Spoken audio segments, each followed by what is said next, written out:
Hello everyone. இன்றைக்கி நம்ம செடியிலிருந்து ஃப்ரெஷ்ஷாக பறித்த முள்ளங்கியை வச்சு தான் சாம்பார் வைக்க போகிறோம். வாங்க எப்படி செய்கிறதுன்னு பார்க்கலாம். அதுக்கு ஃபஸ்ட்டு முள்ளங்கியோட லீவ்ஸ் எல்லாம் கட் பண்ணிவிட்டு அதோட தோலெல்லாம் நல்லா சீவி எடுத்து எல்லாத்தையும் ரவுண்டாக கட் பண்ணி எடுத்துக்கலாம். நம்ம இன்றைக்கி வந்துட்டு முருங்கைக்காய், உருளைக்கிழங்கு அப்புறம் முள்ளங்கி 3 வச்சு தான் சாம்பார் வைக்க போகிறோம். இது ரொம்ப ஈஸியான ரெசிபி. வாங்க எப்படி செய்கிறதுன்னு பார்க்கலாம்.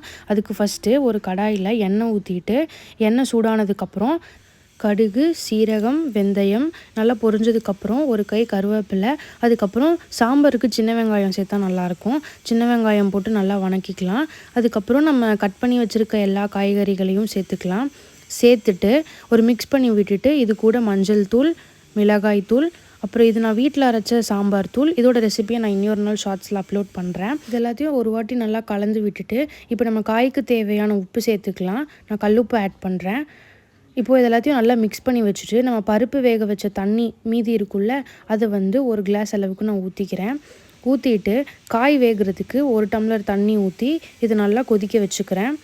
காய் ஒரு கொதி வந்ததுக்கப்புறம் ஒரு நெல்லிக்காய் சைஸ் புளி நான் கரைச்சி வச்சுருக்கேன், அது ஊற்றிக்கிறேன். இது நம்ம வேக வச்சு எடுத்துருக்க பருப்பு. இதில் வந்துட்டு 1.5 டம்ளர் பருப்பு, 2 தக்காளி, 2 பல் பூண்டு, கொஞ்சம் விளக்கெண்ணெய் எல்லாம் போட்டு குக்கரில் 2 விசில் விட்டு எடுத்துக்கலாம். இப்போ இதை வந்து நல்லா கடைஞ்சிட்டு சாம்பாருக்குள்ளே ஊற்றிக்கலாம். சாம்பார் நல்லா கொதி வந்ததுக்கப்புறம் இதுக்கு மேலே தேங்காய் பூ ஆட் பண்ணி ஸ்டவ் ஆஃப் பண்ணிடுங்க. ஈஸியான சாம்பார் ரெசிபி ரெடி. நீங்களும் வீட்டில் ட்ரை பண்ணி பார்த்துட்டு எப்படி இருந்துச்சுன்னு கமெண்ட்டில் சொல்லுங்கள். தேங்க்யூ.